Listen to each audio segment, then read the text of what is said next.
welcome to this week's edition of 5 Minutes of Management. As always, I'm Frank Kalman here with Rick Bell.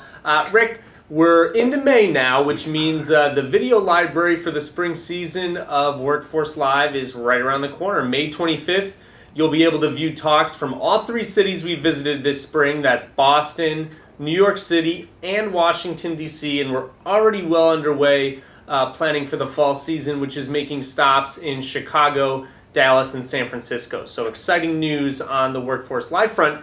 But I hear that Workforce Focus is also in focus too. It'll be in Boston in September, and then Workforce Focus on employment law will be in Chicago November. So awesome. Yeah, pretty geeked about that. Cool. So you got kind of a cool story to talk about. Yeah,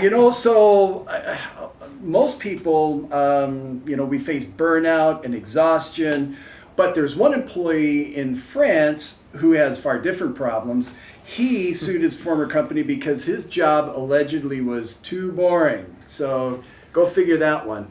The plaintiff, a 44-year-old Parisian named Frederic Desnard, is demanding more than $400,000 from his former employer, a perfume company, as compensation for boredom it allegedly caused.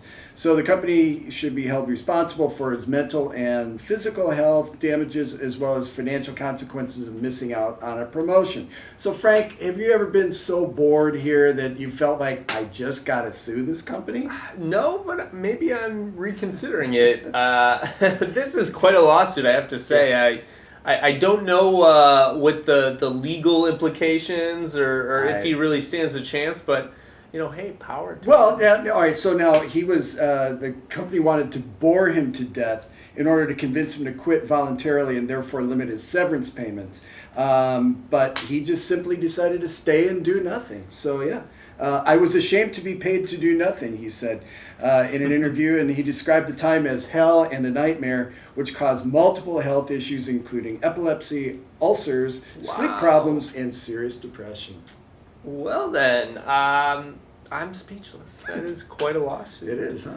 Well, Rick, Silicon Valley has been known, these past 10 years as being a great environment for top talent. And, a lot of schools like Stanford and Cal Berkeley are becoming famous for producing entrepreneurs that are going on to have very successful careers. But what you probably didn't know about Silicon Valley is the second school where it gets most of its engineering recruits from is in Waterloo, Ontario. Oh my God. According to the Wall Street Journal, the University of Waterloo has become a magnet for recruiters at Google's parent Alphabet, Electronic Arts, and Amazon.com, among others, who seek the school's entrepreneurially minded engineering graduates. What sets Waterloo apart from other universities is its cooperative learning model, which blends academic and practical experience. So about 20,000 students are placed with about 6,500 employers each year, where those engineering students alternate academic terms with at least 5 4-month stints at companies. So that's pretty interesting. Could this be Stanford's Waterloo?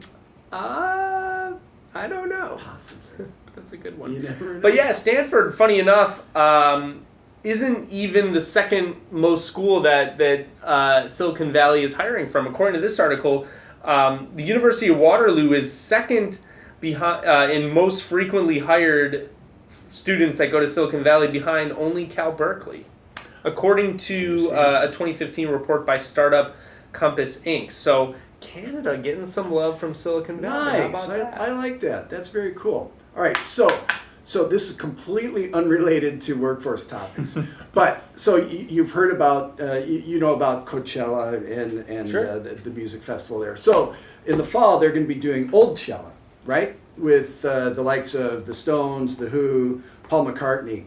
So and this just struck me. It's just like, so if Jimi Hendrix and Janis Joplin and Jim Morrison had lived, which of those three would have made the lineup for Oldchella? I just wonder that. I don't know why that struck me, but it's just like, I wonder which one of these would have made it to play like the big bill 40 years later. Anyway. Probably all of them. Probably. Could be. Interesting stuff. Well, that's all we've got for this week's edition of 5 Minutes of Management. For Rick Bell, I'm Frank Kalman. We'll see you next week. Take care.